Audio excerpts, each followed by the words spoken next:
Hey, welcome to the Fellowship Asheville ConvoCast, where we hope to inspire you with stories of what God is doing in and through the people of Fellowship Asheville. And in season 2 of the ConvoCast, we've been introducing you to the deacons and staff of Fellowship Asheville. And today I get to introduce you to another one of our staff members. Carol King is here today, which is great fun. So Carol, tell everybody a little bit about who you are. Like you said, my name is Carol King, and I'm married to Matthew King, who is one of our elders.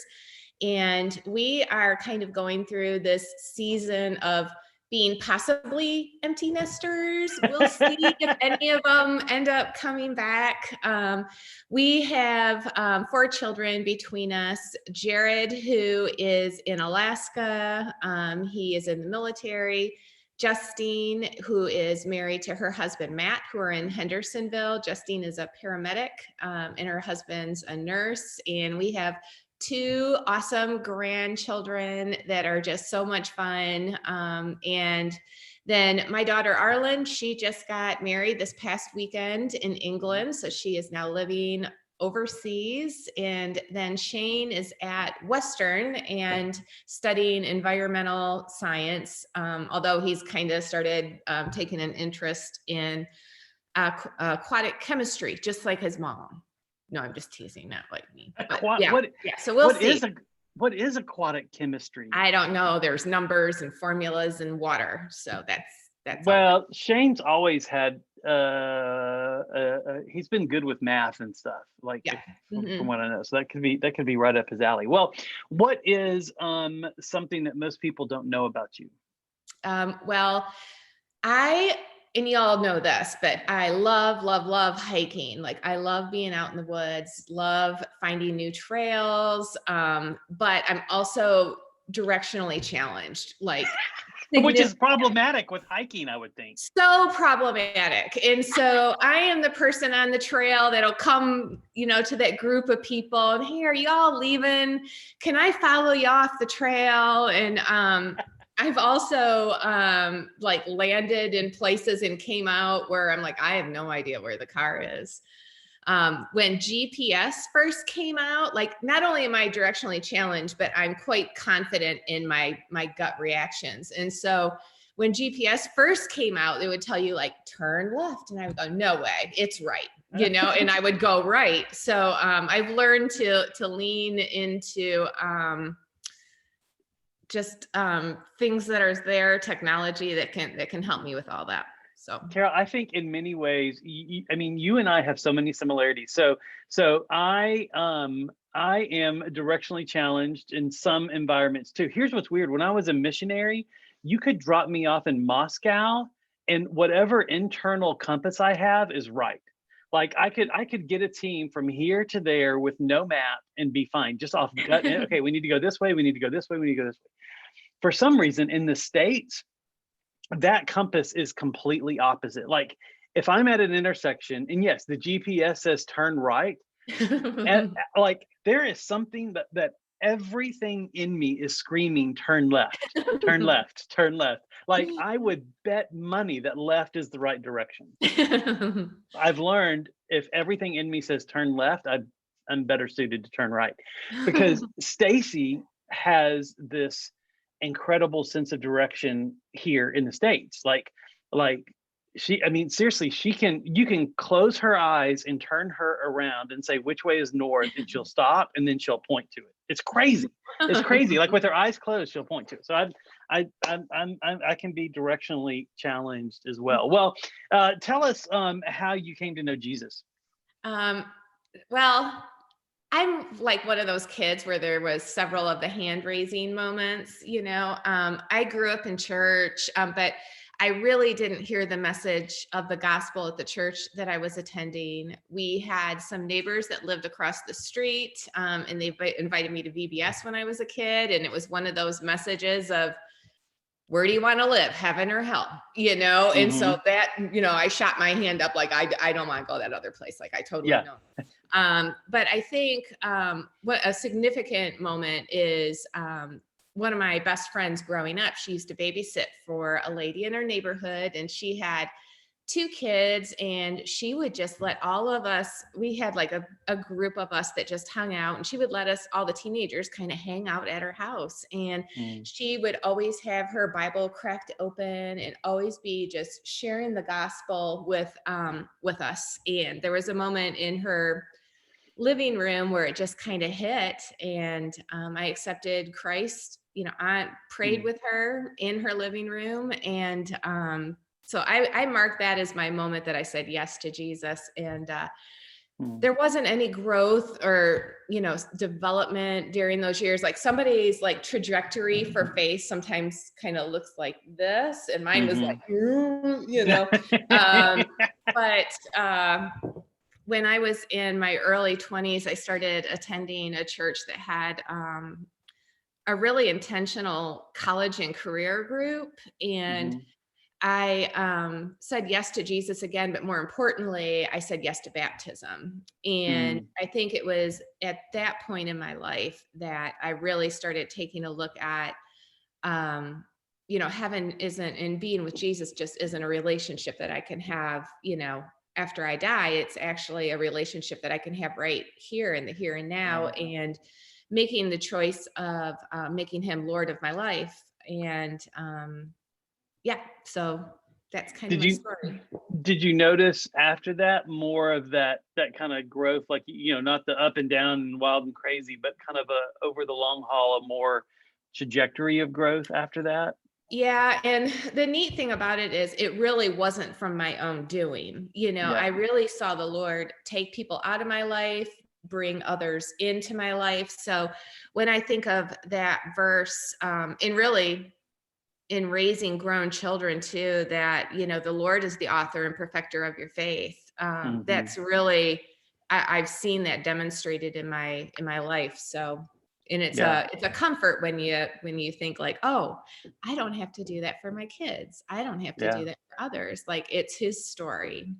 Yeah. Yeah. That's great. That's great. Well, describe a bit about what you do here at Fellowship. What is your ministry here?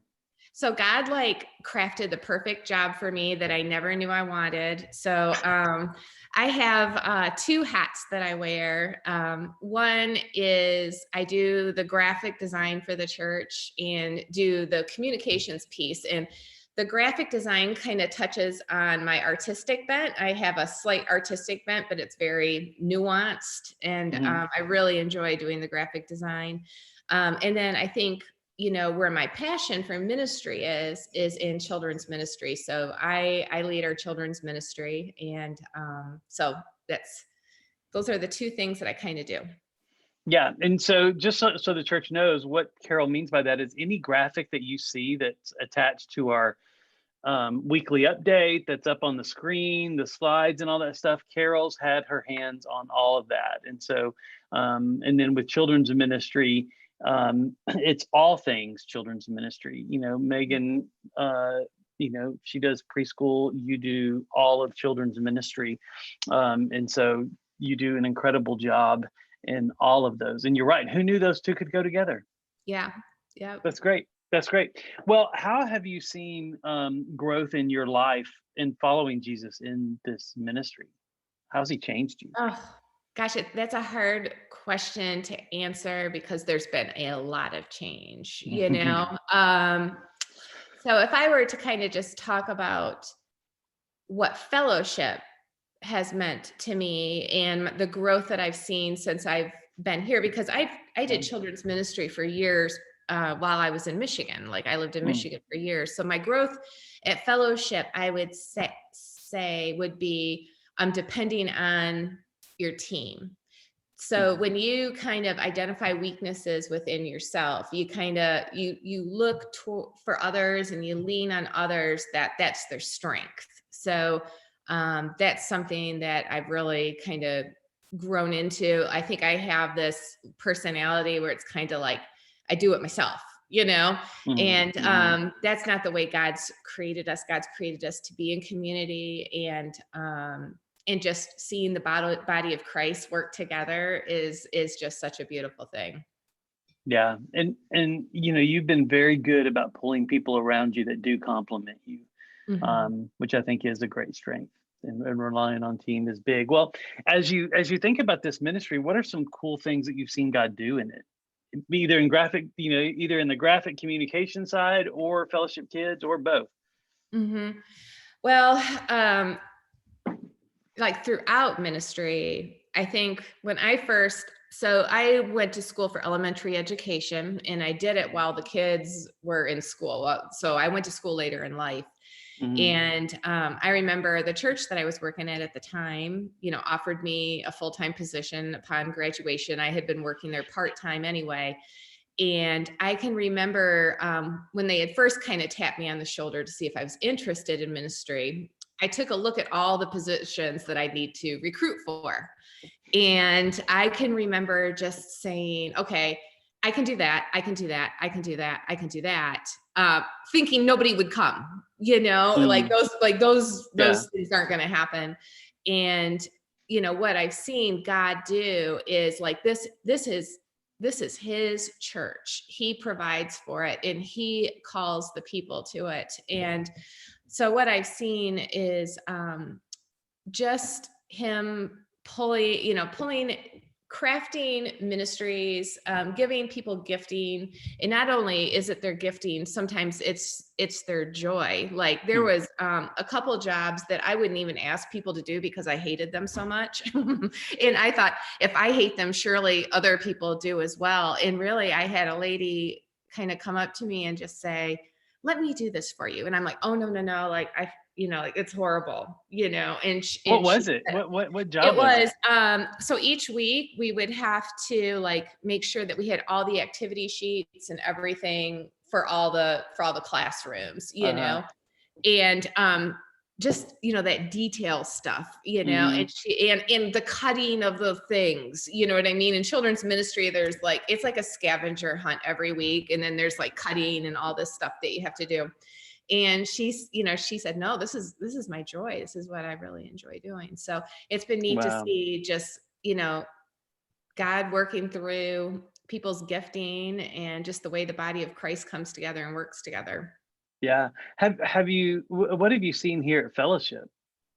For the body coming together. Yeah. Or what have you seen God do here? I'm curious. Okay. So one of my if you were to have like a personality profile of people, one of my very favorite kind of groups are people of our small group leaders, and the neat thing is like, I've been doing children's ministry for years. I've raised kids. I have, a degree in elementary education, and I still lean on them. Like if I come across a situation, I'm like, I'm kind of stumped. How do I deal with this little guy or this little girl? Like I'm kind of stumped at, and our small group leaders will often just blow me away with ways to do it.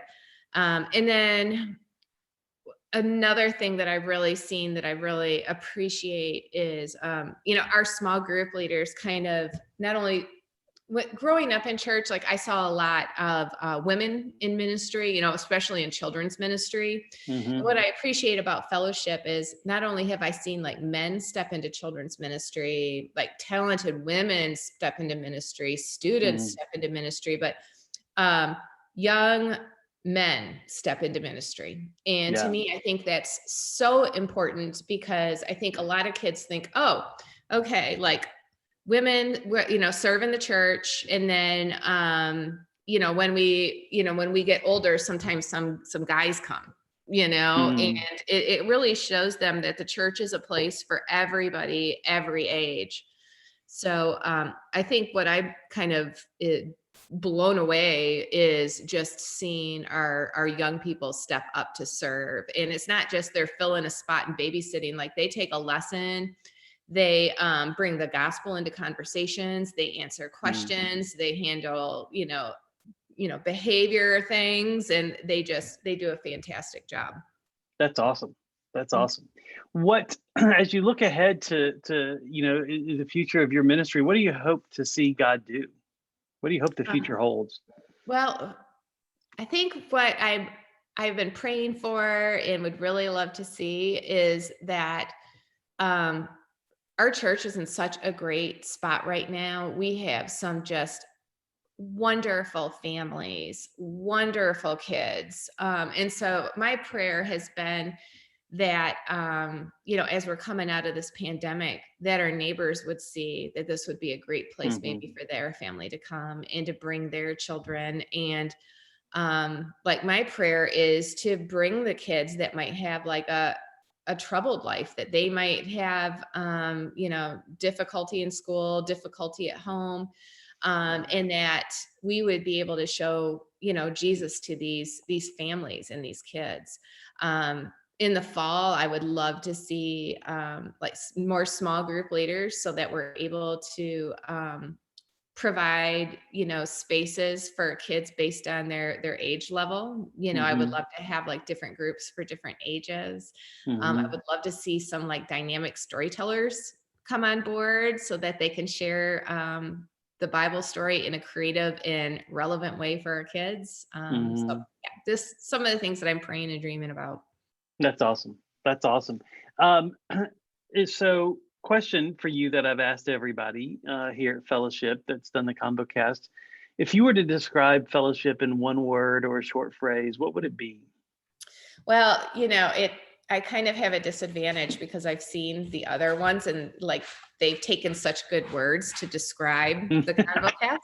Yeah. So for me, I would say it's a safe place. It's a safe place to be who you are. It's a safe place to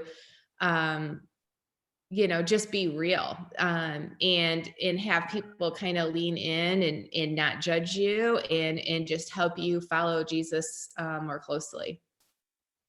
Yeah, I would definitely agree with that. It's sweet to see what Jesus is doing in this church to create safe places for people. That's really cool. Well, Carol, if people want to get in touch with you, how's the best way for them to do that? If they want to serve with you?